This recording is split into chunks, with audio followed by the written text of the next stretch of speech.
राधा बाबा महाराज, कुछ लोगों ने नाम सुना होगा, कुछ लोगों ने नाम नहीं सुना होगा। श्री राधा बाबा महाराज गोरखपुर में विराजते थे और उनकी लीलाएं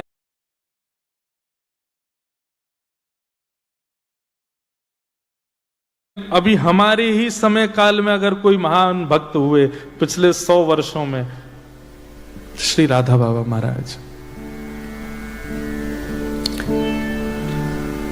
राधा बाबा का एक मैं लीला सुनाता हूं कथा में कि राधा बाबा पूरे दिन एक टीन शेड के नीचे बैठे रहते थे और भक्तजन सामने से उनका दर्शन करते थे। लेकिन सुबह सुबह आप 4 बजे उठ करके जब शौच के लिए जाते थे तब एक बूढ़ी मैया इनका दर्शन करने आती थी और वो केवल दर्शन नहीं करती, पीछे पीछे बाबा के संग जाती। वो जहां जंगल झाड़ी में जाते बेचारे वहां पे भी उनका दर्शन करते। कुछ वैष्णवों ने देख लिया, उन्होंने मैया से कही, मैया तुमको शर्म नहीं आती है? बाबा सुबह सुबह बेचारे अपने नित्य नियम में जाते हैं, तुम वहां भी उनका दर्शन करती हो और हमने देखा तुम छुप छुप के सब जगह से दिखती हो, क्यों करती हो ऐसा? पूरे दिन बाबा टीन शेड में बैठते हैं, वहीं दर्शन किया करो। तो बूढ़ी मैया के नेत्रों से आंसू आ गए। बोले, मैं सच बताऊं, मैं बाबा को नहीं देखती। बाबा तो पूरे दिन दिखते हैं, बाबा तो पूरे दिन दिखते हैं, दर्शन देते हैं, मैं दिन भर उनका दर्शन करती हूं। पर ये सुबह सुबह जब शौच के लिए जाते हैं ना, उसी समय एक सांवरा सलोना सा लाला इनकी लठिया पकड़ के संग चलता, मैं उसको देखने जाती हूँ, मैं उसका दर्शन करने जाती हूँ, वो रोज दिखता है। तो सब रसिक जन इतने आश्चर्य में आ गए कि मतलब वो इतने पवित्र हैं राधा बाबा कि वे जब अपने नित्य नियम करने जाते हैं तब भी ठाकुर जी उनके संग रहते हैं, तब ठाकुर जी का विशेष दर्शन उनके साथ होता है और वो मैया को दिखते थे। ऐसे थे राधा बाबा। तो एक बार राधा बाबा ब्रज की किसी यात्रा में थे, हमने एक महापुरुष से ये लीला सुनी। तो यात्रा में इतने श्रमित हो गए थे, रोज तो 4 बजे उठ जाते थे, लेकिन आज 7 बजे उठे सुबह। तो राधा बाबा जैसे उठे तुरंत उनके कक्ष में एक महापुरुष बिना किसी रुकावट के घुसता ही चला आया, जिसको वो जानते भी नहीं थे। राधा बाबा उठ करके देख करके बड़े संकोच में आ गए। बोले, भाई ये कौन बाबा है, सीधे मेरे कमरे में घुसा चला आया है। तो फिर भी कहा, बोले महापुरुष आपको प्रणाम है, आप कौन हैं, कहां से आए हैं, आपका क्या परिचय है? तो वो जो बाबा उनके कक्ष में आया, वो दोनों भुजा उठा करके रोने लगा। बोले, मैं सत्य बता रहा हूं, आज पहली बार मेरे स्वप्न में श्री जी आई थी, किशोरी जी आई थी, और श्री जी आकर के मुझसे बोली, तेरे भजन को पूरा फल प्राप्त है वे में नेक दूरी रह गई है, या हमारे में तो को राह बतावे आई हूं कि अपने भजन को फल पूरा कर ले। मैंने पूछी, हे श्यामाजू भजन को फल कैसे पूरा होगा? बोले कि अभी अभी राधा बाबा आए हैं बिड़ला धर्मशाला में। बोले, मेरा हाथ पकड़ के श्री जी स्वप्न में लेकर के गई धर्मशाला, और मुझे तो पता नहीं आप कहां रुके। आपके कमरे के बाहर जाके उन्होंने इशारा किया, बोले या कमरा में बैठे बाबा, उनको जाके सुबह दर्शन कर लियो, उनके दर्शन से ही तेरा भजन फल पूरा होगा। ये सुनते ही राधा बाबा नेत्रों से अश्रुपात होने लगा। बोले, श्री जी ने ऐसी आज्ञा दी? बोले हाँ। बोले, श्री जी मुझसे कह के गई कि आज तुम आज जाकर के इनका दर्शन करना। चरणों में प्रणाम किया और प्रणाम करके बोले, श्री जी ने एक आज्ञा और दी है। बोले क्या? बोले, बरसाने में एक सदगृहस्थ हैं, उनका नाम है मोहिनी बिहारी, मोहिनी श्याम जी। आप कृपा करके या तो उनके दर्शन कराओ, मतलब श्री जी ने मुझको आज्ञा दी मैं आपके दर्शन करूं, और आपके लिए आज्ञा दी है कि बरसाने में एक संत हैं, एक सदगृहस्थ हैं, संत नहीं है, परिवार है उनका पूरा, मोहिनी शरण जी, आप उनके दर्शन करे आओ, और दर्शन नहीं कर सको तो उनके घर की मधुकरी मंगा करके पालो। ये किशोरी जी ने आपके लिए आज्ञा की है। और ऐसा कहकर अब सुबह सुबह उठते ही कोई अपरिचित आकर के इतना सब कुछ बोल जाए तो उस पर विश्वास नहीं होगा। और ऐसा कहते तुरंत वो बाबा वहां से प्रस्थान किए। राधा बाबा महाराज तुरंत दौड़ करके अपनी छत पर गए देखने के लिए कि ये जाएगा किस तरफ। तो देखा वो दोनों भुजा उठा करके नेत्रों से अश्रुपात वृंदावन की ओर दौड़ा। उसकी स्थिति बता रही थी कि वो झूठ नहीं बोल रहा है। राधा बाबा महाराज ने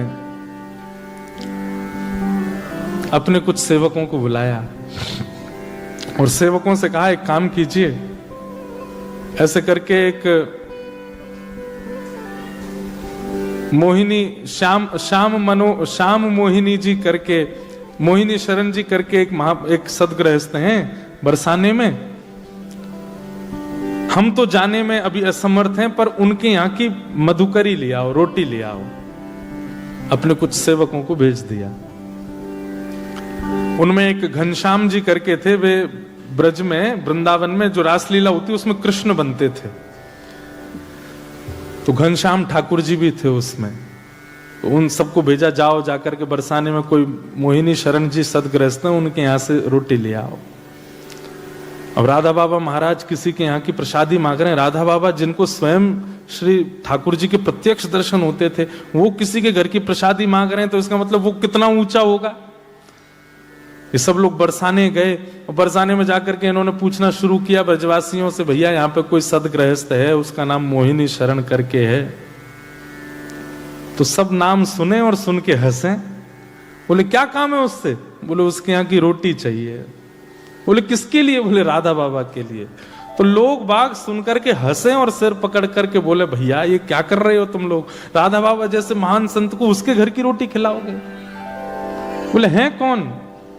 बोले बरसाने का एक पागल है, उससे कोई मिलता नहीं जुलता नहीं, उसको देख के बच्चे भाग जाते हैं। वो जिस गली में जाता है सब दुकानें बंद कर लेते, कहां से कब क्या उठा ले, पागल है। तो सेवकों ने सोचा राधा बाबा ने आज्ञा की है, लेके तो जानी है रोटी। बोले फिर भी बताओ ना कहाँ है घर? बता दिया सबने। बोले वहां रहता है, वो तो प्रसिद्ध पागल है यहाँ का, चले जाओ। जैसे गए घर पर पहुंचे तो घर की स्थिति देख करके बिल्कुल नहीं लग रहा है कि एक वैष्णव का घर है। वैष्णव के घर की पहचान अलग होती है। तुलसी का पौधा तो होगा, बाहर कुछ सातिया तो बना होगा, गैया का गोबर तो रखा होगा, ठाकुर जी की सेवा घर में हो रही होगी, दिव्य अगरबत्ती की सुगंध आ रही होगी। ऐसे वैष्णवों के घर की पहचान होती है। हम जिस घर में रुके हैं मेलबर्न में, उस घर का नाम है वृंदावन। और उस घर के जिस कमरे में हम रुके उस कमरे का नाम है गोवर्धन। जहां भोजन बनता है ठाकुर जी का, उस भोजनालय का नाम है मैया की रसोई। जहां हमारे ठाकुर जी गिरधरलाल जी विराज रहे हैं, उस कक्ष का नाम है बरसाना। और जहां आकर के सब लोग बैठते हैं और बैठ कर के वार्ता करें, चर्चा करें, जो कुछ भी करें, उस स्थान का नाम है रास स्थल।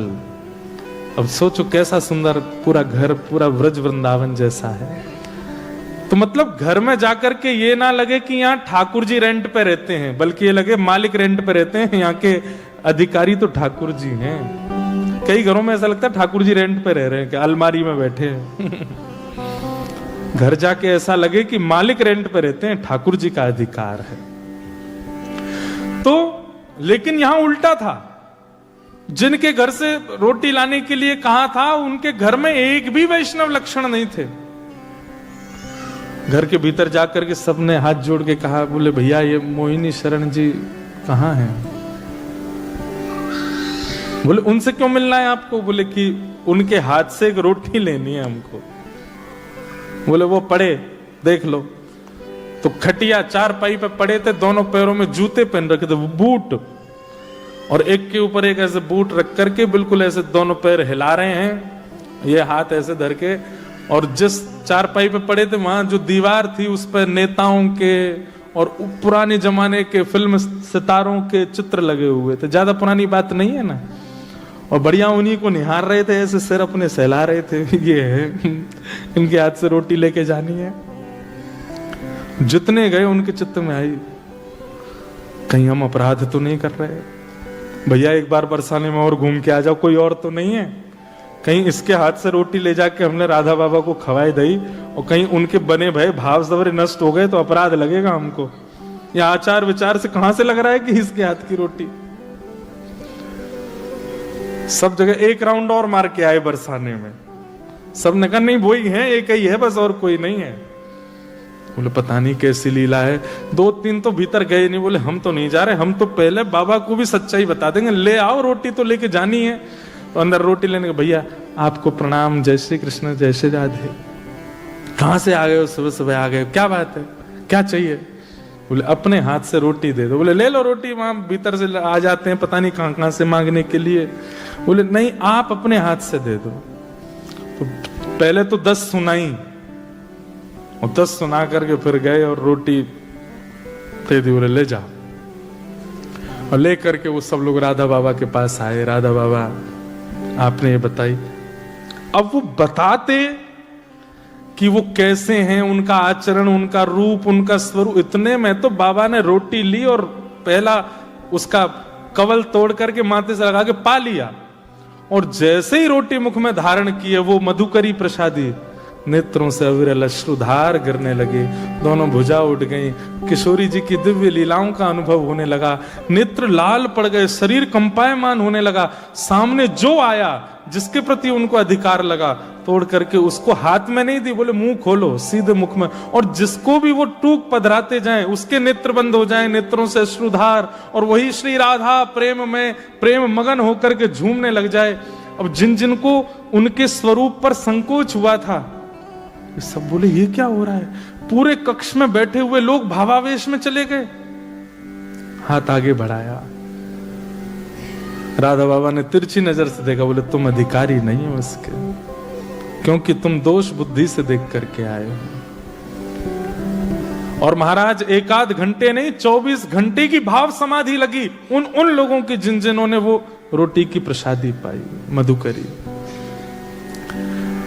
वहीं से ही बाबा ने प्रणाम किया और बाबा तो वहां से चले गए। लेकिन जो घनश्याम ठाकुर जी जो रासलीला में कृष्ण बनते थे, वो भी गए थे वहां लेने। उन्हीं के मन में पहले दोष आया कि ये कैसे भक्त हैं। उनके मन में आया कि कोई तो बात है, मैं जाकर के देखूं तो सही, कहीं ऐसा तो नहीं है कि वो अपनी भक्ति को छुपाते हैं। ऐसा हो नहीं सकता कि उनकी प्रसादी से ये सब हो गया। घनश्याम ठाकुर जी गए बरसाने, और बरसाने गए तो आज वो और ज्यादा विचित्र रूप में बैठे थे। वो कोट वोट पहन के, बूट वोट पहन के, बिल्कुल ऐसा दिखावे सबको संसार को कि महा पागल हैं, संसारी हैं और विचित्र, सब उनसे दूर दूर रहें। पर ये पहचान है एक अत्यंत वैष्णव की।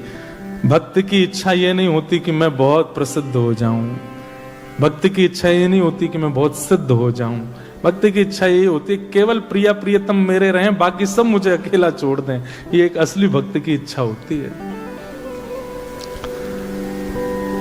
चरण पकड़ लिए घनश्याम जी ने, बोले कि आप ये नहीं हो जो दिखा रहे हो, क्या हो वो दिखा दो। मेरी आपसे प्रार्थना है। बहुत अच्छा नाटक करते हैं आप, आपके शब्दों में भी कहीं से भी वैष्णवता नहीं झलकती, आपके रूप प्ररूप में भी कहीं से वैष्णवता नहीं, आपके आसपास भी ऐसी आपने व्यवस्था कर रखी है कि किसी प्रकार से वैष्णवता का दर्शन नहीं हो। लेकिन मेरी आपसे प्रार्थना है, एक ब्रजवासी होने के नाते आपसे प्रार्थना कर रहा हूं, अपना असली रूप दिखाओ। तो पीछे जो चित्र लगे थे, उन सब चित्रों के मतलब जब प्रार्थना की तो नेत्रों से अश्रु आ गए। प्रेम का स्वभाव है, प्रेम का स्वरूप कितना भी छुपाओ छुपता नहीं, वो प्रकट हो जाता है। तो नेत्रों में जब अश्रु आए तो घनश्याम ठाकुर जी ने कहा आप ये नहीं हो जो दिखा रहे हो, कौन हो वो दिखाओ। तो पीछे जो दीवार पे वो चित्र लगे थे फिल्म सितारे वगैरह के, वो वास्तव में एक लकड़ी की दरवाजा था। और जैसे ही उस दरवाजे को खोला तो वो एक झरोका था, एक बालकनी जैसी थी। और वो बालकनी ऐसी थी जहां से श्री किशोरी जी का रंग महल स्पष्ट दिखाई देता था। हाथ पकड़ करके ले गए घनश्याम ठाकुर जी का और दिखाया, बोले देखो वो हमारी श्री जी लाडली जी का भवन है। बोले हाँ। बोले देखना अब मैं पुकारूंगा और कुछ अनुभव होगा। और जैसे ही उन्होंने भुजा उठा करके कहा श्री राधा श्री राधा श्री राधा, एक दिव्य तेज प्रकट हो गया। श्री ठाकुर जी किशोरी जी के बरसाने भवन में, और उस दिव्य तेज में सर्वांगीण अंग तो नहीं दिखा, लेकिन दिखा कि दिव्य तेज जैसे समाप्त हुआ तो वहां पर कोई सुंदर सी चुनरी पहन करके कोई एक सखी आई है, जिनका रूप ऐसा था, इतनी दूर से स्पष्टता नहीं हो रही थी। वो जो जिनके घर गए थे वो तो भुजा उठा करके नृत्य करने लगे। घनश्याम ठाकुर जी देख करके वहीं मूर्छित हो गए, और मूर्छित होकर के चरण पकड़ लिए। बोले कि मुझे अनुभव करा दो। बोले कि अभी आपके चित्त में वैष्णवों के प्रति दोष भाव आ जाता है, पहले उस दोष भाव को दूर करो। कभी वैष्णव की आचार विचार कई बार वो इसलिए बनावटी रखते हैं कि हमारी भक्ति को नजर ना लगे, हम महासंसारी दिखाई दें सबको, इसलिए वैष्णव को परखने में राधा बाबा जैसे हो जाओ, जिन्होंने आपके द्वारा निंदा सुनी नहीं उससे पहले प्रसाद पा लिया। ऐसी वैष्णवता जिस दिन आपके चित्त में आ जाएगी, आप जैसी बरसाना भवन की ओर देखोगे श्री जी दिख जाएंगी। घनश्याम ठाकुर जी तो मगन हो गए, चरण पकड़ लिए, बोले कि बस अब आप कृपा करो। ये है वैष्णवता। और फिर घनश्याम ठाकुर जी फिर उसी भाव में रहने लगे। अब तो ऐसी स्थिति उनकी हो गई कि अब कोई वैष्णव नहीं भी है और वो राह में खड़ा खड़ा अगर कुछ दुष्पान कर रहा है या कुछ दुर्वस्तु धुआं जैसा उड़ा रहा है, वो उसको भी प्रणाम करते, बोले तुम जरूर अपनी भक्ति छुपा रहे हो इसलिए ऐसे हो ना, मुझे पता है तुम, आप हंस तो गए लेकिन वास्तव में बताएं, जब तक ये दृष्टि नहीं बनेगी आपको भगवत अनुभव नहीं होगा। ऐसी दृष्टि बन जाएगी, कोई दोष युक्त व्यक्ति अत्यंत देखो ये तो भगवत कृपा हो जाएगी कि जो वास्तविक दोषी व्यक्ति है उसका परिचय आपको हो जाएगा, लेकिन जिसमें दोष नहीं है, जो केवल दोष का आडंबर कर रहा है, उसके प्रति आपके सहज भावना हो जाएगी कि ये तो इनका केवल बाह्य प्रकाश है, भीतर से तो ये परम भक्त है। घूम फिर के बात पूरी इस भाव में आती है कि भगवत दर्शन, भगवत मिलन और भगवत सामिप्य के लिए वृत्रासुर जो कह रहे हैं, दासान उदासो भवतास्मि भोया, भगवत दासों के दास बन जाओ। जैसे मैं कहता हूं कभी कभी कि राधा रमन जी के जैसे पर्दा खुलता है ना, तो पर्दा खुलते ही पता नहीं कहां से ऊर्जा आ जाती है। वैष्णव बोलते श्री राधा रमन लाल की जय, भुजा खड़ी हो जाती हैं, नेत्र बिल्कुल अपलक हो जाते हैं, फिर पलक नहीं झपकता कोई, पीछे से धक्का पड़े, आगे से कोहनी पड़े, किसी को कोई चिंता नहीं होती, बस मुझे मेरे ठाकुर जी दिखते रहे। ऐसी स्थिति किसी वैष्णव के प्रति जब हो जाए तब समझ जाइयो अब ठाकुर जी मिलवे वाले हैं। जैसे ही कोई वैष्णव सन्मुख आया, उसके रूप को देख के, उसके उर्धपुंड को देख के, उसके शिखा देख के, उसके वस्त्र आभूषण देख करके, उसके हाथ में करमाला देख करके बस मन से बस निकल पड़ा नाम, और बस उत्सुक होकर के नृत्य करने लग गए। जैसी स्थिति भगवत दर्शन में, वैसी स्थिति वैष्णव दर्शन में जिस दिन हो जाए, समझाओ बस ठाकुर जी मिलवे वाले हैं कछु दिना में। तो वृत्रासुर यहां ठाकुर जी से कह रहे हैं आपके चरण नहीं चाहिए, आपके दासों के दासों का दास मुझे बना दो, ऐसी मुझ पर कृपा कर दो। इस प्रकार वृत्रासुर स्तुति गा रहे हैं। ये प्रथम श्लोक है। और दासत्व भक्ति कैसी होती है, हरिजनों के दास कैसे बना जाता है, सब प्रसंग हम लोग सुनेंगे। 3 श्लोक और हैं, ये श्लोक भी याद कर लीजिए और इनके भाव भी याद कर लीजिए।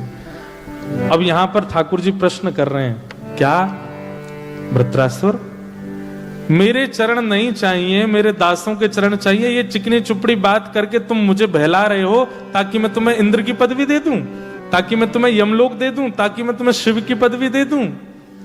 इसके उत्तर में अब दूसरा श्लोक वृत्रासुर गा रहे हैं, वो हम कल सुनाएंगे आपको। समय क्या है यहाँ कथा का? यहाँ वैसे एक्चुअल समय क्या है कथा का? 3:30 से 7:30। अच्छा, हमें पता है। नहीं, कल से कथा ठीक 4 बजे शुरू होगी, लेकिन आपको 3:30 बजे ही आना है। आप 3:30 बजे आकर के अपनी व्यवस्थित हो जाओ, और 4 बजे से लेकर के 7:30 नहीं, जब तक हमारा मन होगा तब तक हम कथा करेंगे। हमारी क्षमता के अनुकूल हम कथा का क्रम करेंगे। और कल रविवार भी है, कल प्रेम से आप लोग आ जाइए। परसों सुबह दीक्षा क्रम भी होगा और शाम को यहाँ उत्सव होगा, हरिहर मिलन महोत्सव नाम है। हरिहर मिलन कहाँ हुआ पता है आपको? है कहाँ पे? अरे वो कथा हमने करी थी वो नहीं, वास्तविक हरिहर मिलन हुआ। चंद्र किरण सा श्याम सलोना, दो आंखें कजरारी, हे गोपी बन के शंकर आए, गोपेश्वर कहे। बोलो रास बिहारी सरकार की। तो परसों रास बिहार होगा, उसी में ही हरिहर मिलन होगा। परसों लाल जी भी यहाँ पधारेंगे।